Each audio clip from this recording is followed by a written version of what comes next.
ये अब दिखेगा आपका, वो मैं एक छोटा सा एग्जांपल दूंगा। जैसे कि कहते हैं ना, मेहनत बताती है कि परिणाम क्या होगा। मेहनत बताती है कि परिणाम क्या होगा, वरना परिणाम तो बता ही देगा कि आपकी मेहनत कैसी थी। इसका मतलब ये है कि आपकी मेहनत सब कुछ बयां कर देती है कि आप लोगों ने क्या सीखा है, वरना परिणाम तो बता ही देता है कि आपने पूरे वर्ष में क्या सीखा है। जैसे कि 10th क्लास के हमारे बच्चे हैं, अभी ये पूरे वर्ष पढ़े हैं, अब कह रहे थे कि सर हमने पूरे वर्ष मेहनत की है, लेकिन अब इनका परीक्षा परिणाम आएगा, वो सब कुछ बयां कर देगा कि किस बच्चे ने सीखा है और कौन बच्चे फालतू में या ऐसे हमें बेवकूफ बना रहे थे या खुद को भी बेवकूफ बना रहे थे कि उन्होंने सीखा है या नहीं सीखा है। तो वो उनका परिणाम, परीक्षा परिणाम बता देगा। ठीक है।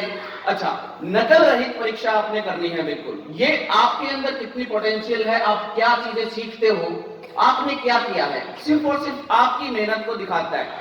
नकल करोगे, कुछ समय के लिए करोगे, लेकिन इसके बाद आप कहीं जीवन में नहीं टिक पाओगे। जीवन में कहीं पे भी नकल नहीं लगेगी जब अकेले पड़ जाते हो। ठीक है।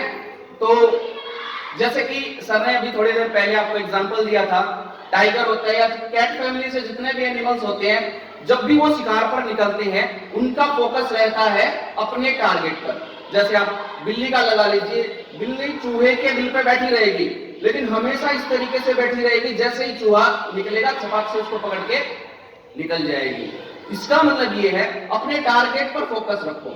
हमेशा जो टारगेट आपने बना रखा है, चाहे 90% आपने बना रखा है, 100% बना रखा है, तो उस पर हमेशा ही आपका फोकस रहना चाहिए, अदर चीजों पे उसके बाद होना चाहिए। ठीक है। अच्छा, एक चीज और मैं आपको कहना चाहूंगा, यदि 10th क्लास के अंदर मैं मैथमेटिक्स में बहुत कमजोर था, मैं अपनी मार्कशीट भी बच्चों को दिखा सकता हूं, 33 मार्क्स है मेरे। थर्ड से ही मैं 12th में आया, मेरे 68 नंबर आए 2 साल के बाद। 33 वाला बच्चा 68 पर आ रहा है।